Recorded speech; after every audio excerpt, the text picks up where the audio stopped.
Today we've got some old screens, all tattered and torn, and we got to replace the screen mesh on them. So I'm going to go ahead and walk you through exactly how to do that because it's a really great add-on service if you're already doing window cleaning. We're going to turn these dirty, old, ugly-looking, silver tattered screens into something new, looking just like that. Now remember, we don't have to actually replace the frames most of the time. Sometimes it's necessary, but 9 out of 10 times you can get by with just replacing the mesh screen and the spline that goes around holding it in place. If you're curious about pricing, obviously rates can vary from place to place, region to region. Every location has different economics. So with that said, I will save the pricing that I charge for the end of the video. One of the first things we got to do is make sure we have a safe workspace to take care of the screens. We don't want to damage or nick the frames of the screens. So I've got these little pieces. They're old signs that I had from a little A-frame. You can also use cardboard boxes, but something where you can set them down where it'll be flat and firm is ideal. So with that said, let's go ahead and start taking things apart. So we can set the screen down on this surface. And the first thing we got to do, I like to use these little lock picks, and they get in the groove really well. Gotta seat it right underneath and start pulling up. Sometimes it falls apart. These ones are pretty well rotted out. So we're gonna get, sometimes you can kind of pull with the screen and get both at the same time. That side's not so bad. But you'll notice sometimes there's one or two sides are worse than the rest. And you just gotta get it all cleaned out. So doing this using a utility knife can sometimes help. But as far as removing the screen, this is my favorite way to go about it. I've used flathead screwdrivers as well. It just doesn't work as well as these handy little lock picks. That said, let's finish removing this.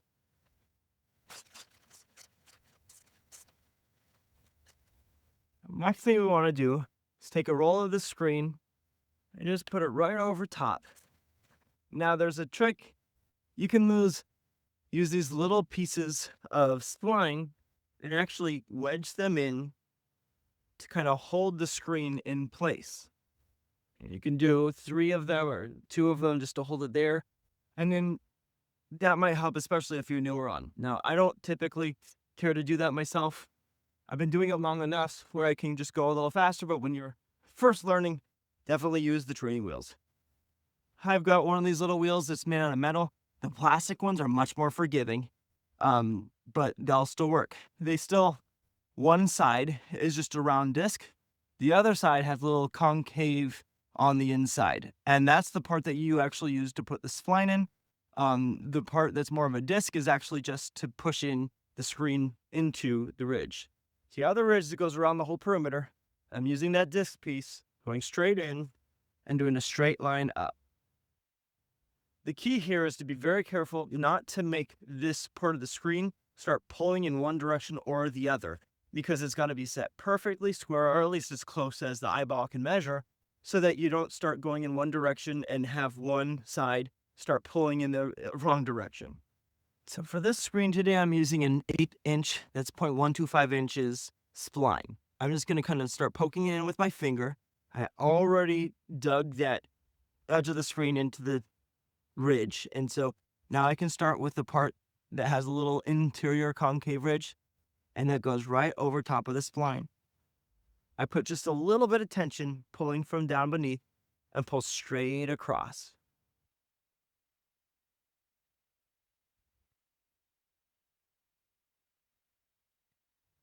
Okay, that's the first part. That's the hardest part, at least for me. I got a little bit of a pull going inward, so I'm just lifting that up just a little bit to adjust and pulling this straight down.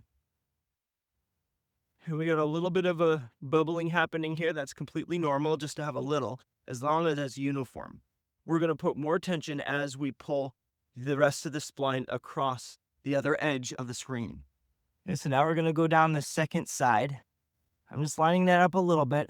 I can go through with the disc and kind of prepare this so that I can pull straight down.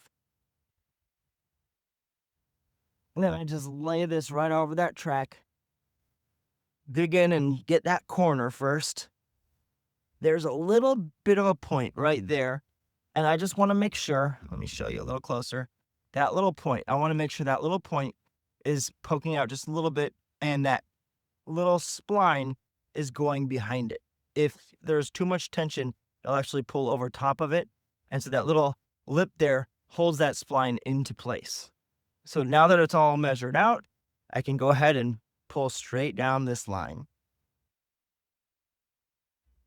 Now, I got a little caught up there. That can happen when you're being a little rushed.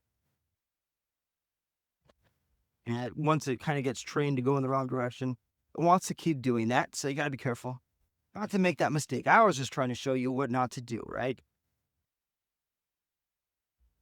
Okay, so now I can go down the other end and up across the top in the same way.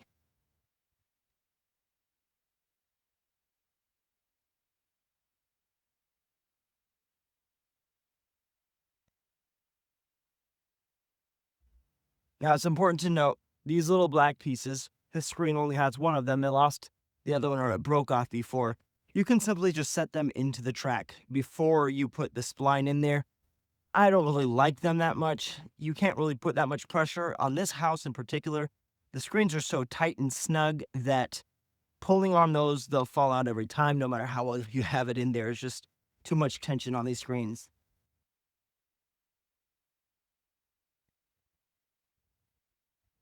Now the final edge.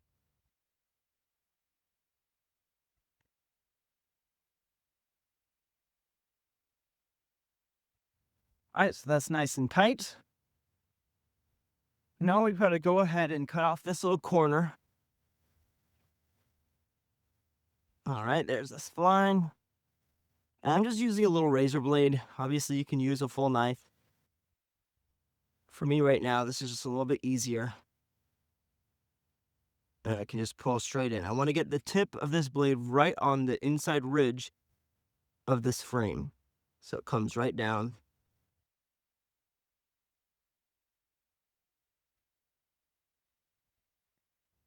See that?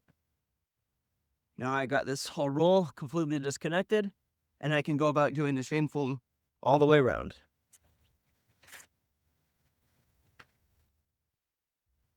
And there we go. Completely rescreened.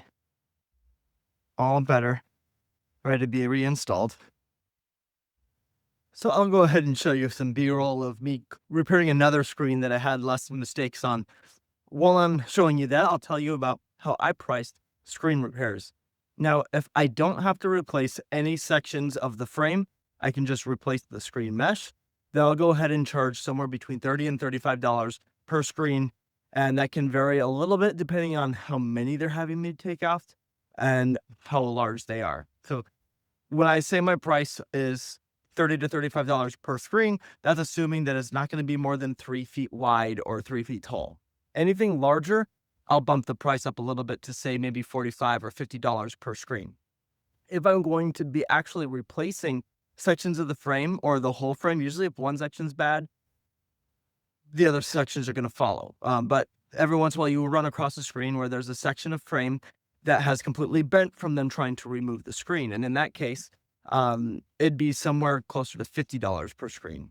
If there's, the whole replacement, I might go up to $65 per screen. And that's if I'm having to measure everything from scratch. It's just more time that I want to put into it. So $65 if I have to completely build something from scratch, $50 if I'm replacing 1 or 2 cross sections and I can actually use the previous existing screen to just match the size. $30 to $35 if I'm just replacing the mesh screen. So if you have any other questions, have any other comments, go ahead and leave them below and I'll do my best to get back to you and let's have a little bit of a conversation here. But screen replacement is a great add-on for any window cleaning business. And for this house, I did 5 screens on a house where we were already cleaning the windows. That added an extra $150 to the bottom line. And the expenses are very negligible. We're talking about maybe $3 per replacement as far as materials went. The time starts out a little bit slow, but once you get going, you can do one screen replacement in anywhere from 3 to 8 minutes. Some veterans could probably do it in 2 minutes or less, but sometimes you have to take a lot of the junk out of the crevices or the track that goes around the frame. So with that said, the more you do, the faster you'll get and the more profitable it will become. Just always make sure that you're priced carefully and strategically so that if you had to take the whole lot of screens to a hardware store to have them replace it for you because you don't have a lot of time, usually there's like a 1 or 2 week turnaround for that at an Ace hardware store or another local hardware store that you might have. But if you just kind of hedge your prices so that you're more expensive than them, you are, after all, doing a white glove service, bringing it to their property. You're taking care of the screens on the spot. They don't have to leave to drop them off anywhere. You're doing all that for them, or you're taking away that obstacle for them. Make sure that you could basically take it to another shop, have them replace it, and you'd still make enough money to make up for the transporting of the screens. Remember, if you want to support me or support my channel, go ahead and use any of my affiliate links. I'll go ahead and try to link any relevant product links in the description. But also, if you don't have a CRM already, or if you're not happy with the one that you have, CRM is what we use to manage our customers' information, their schedules, the job history, the invoices, all of that stuff. I do through Jobber. I'm a Jobber ambassador, and so I get a little commission if you do sign up. So if you want to support me on my channel, then that's a great way to do it. Otherwise, just let me know if you have any questions. With that said, I'll see you guys in the next video.